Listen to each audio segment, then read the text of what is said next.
The historic Tokai Manor house in Cape Town, which is owned by SANParks, has been evacuated as a safety precaution, of course, as firefighting efforts to contain the blaze in Table Mountains National Park continues in that area. Joining us to give us more details is Table Mountain National Park Manager Megan Taplin. Megan, a very good evening to you. Thank you so much for your time.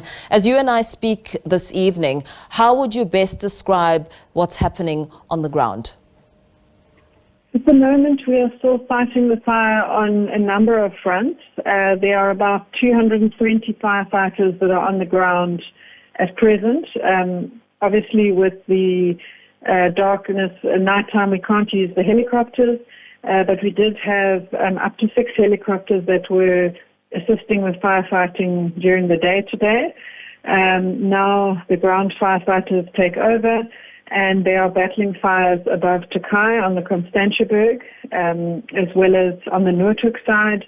The fire line above Clovelly, above Boys Drive and Cork Bay, that is quite quiet at the moment. There's no cause for concern on that side. There's also a small flare-up above Lakeside, which we are monitoring. So they will continue throughout the night to fight the fire via the ground firefighters as well as with the vehicles. There are about 19 vehicles from the City of Cape Town's Fire and Rescue Department as well as 6 vehicles from Table Mountain National Park. With firefighters and emergency personnel working across the clock, water bombing happening in the area, how would you now, at this point, assess the scale of the damage? Well, we do know that about somewhere between 2,600 and 3,000 hectares of the park have burnt. The most affected area of Table Mountain National Park is the Silver Mine area, where the fire was raging yesterday. There is some infrastructure that was damaged there, with the ablutions near the dam being affected, as well as the boardwalks and signage in the area. There were also some vehicles that were parked in the parking lot that were affected. But as far as we know, there's been no other infrastructure that has been affected to date.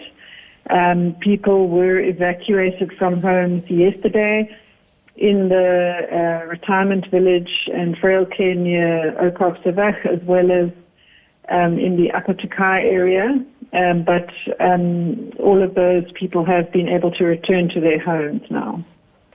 And how does this now affect day-to-day runnings of the park? I mean, I understand that walking trails have also been damaged. Yes, well, we have closed all the hiking trails as well as the mountain bike trails in the Silver Mine area of the park, as well as the Tokai area of the park, because they're just not safe for people to be able to use them at the moment.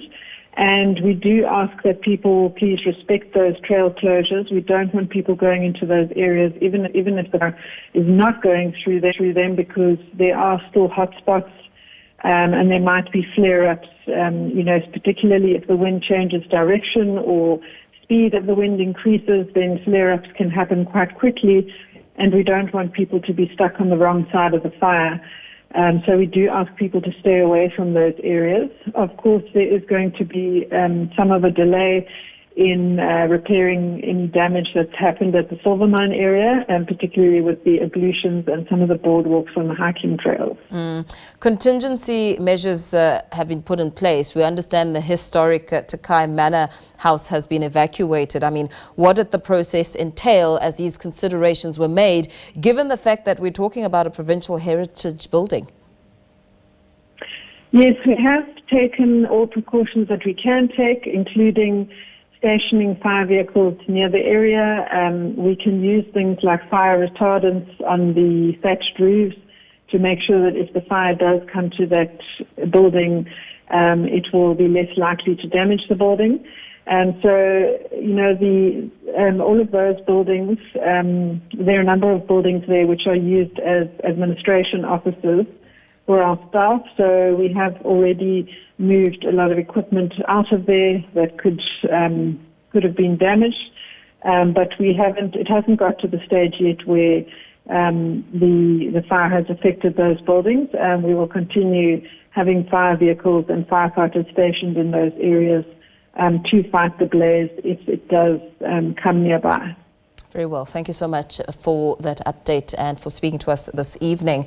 That was Table Mountain National Park Manager Megan Taplin giving us a sense of the latest developments on the ground as firefighters out in their numbers working across the clock there to ensure that they douse the flames.